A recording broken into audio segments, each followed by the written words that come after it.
Hi everyone, this is Mike Lewandowski coming to you today with another video. In today's church saint that we are going to feature is Saint Agatha. And information about this saint comes to us from the Catholic Encyclopedia and from the Catholic website My Catholic Life. Agatha was one of the most famous virgin martyrs of the early church.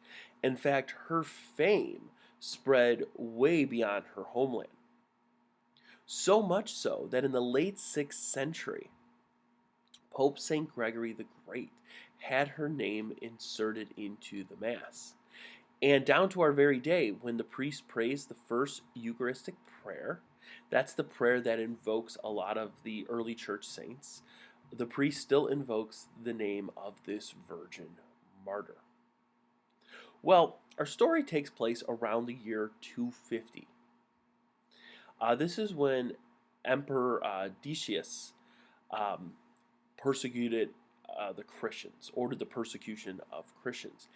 And Agatha was around 20 years old. And our story takes place in Catania, Sicily. Catania is on the eastern coast of that island. Well, we are told that Agatha came from a wealthy family and that she was very beautiful. And her beauty, her charm, caught the attention of a certain Roman official. So he sought her out. He made advances towards her.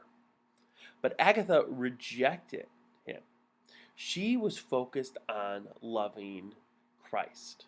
She was dedicated to the divine bridegroom. Well, this Roman official would not take no for an answer. So he sought to use his power and his prestige to change Agatha's mind. So he sent her to go live with an immoral woman, a woman who was notorious for her sinful ways, and his hope was that this woman's behavior would rub off on Agatha's purity. But Agatha would have nothing to do with the ways of this sinful woman. So this Roman official had to resort to other means, and he decided to subject Agatha to torture. And Agatha willingly embraced this cross, and she would not reject Christ or go against her purity. And as a result, this official had her breasts cut off. And we are told that while she was suffering in prison, that St. Peter himself appeared to her and healed her of this.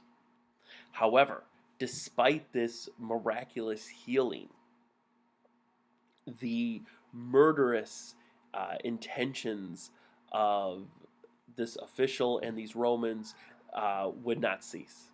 And they continued to torture Agatha. And she finally succumbed to her injuries after being dragged over sharp stones and hot coals. So she died at the age of 20. But her witness and her example, like I said, spread beyond Sicily and comes to us to this very day. Now, interestingly, there was an early church dedicated to her in the 6th century, the Saint Agatha's Church in Rome. And there's quite an interesting and startling mosaic in this church. When you walk into this church, there's a mosaic of Agatha, and she's holding a plate. And on this plate are her two breasts, showing the sacrifice that she made for Christ. Agatha is the patron saint of those who are suffering from breast cancer, and she is also invoked by the people of Sicily when Mount Etna erupts. They ask Agatha for her protection. Agatha's feast day is celebrated every year in the church on February 5th, where on that day the church recalls her tremendous sacrifice for Christ. May her faith, may her witness inspire us. Thank you for listening to this video, and please look forward to more.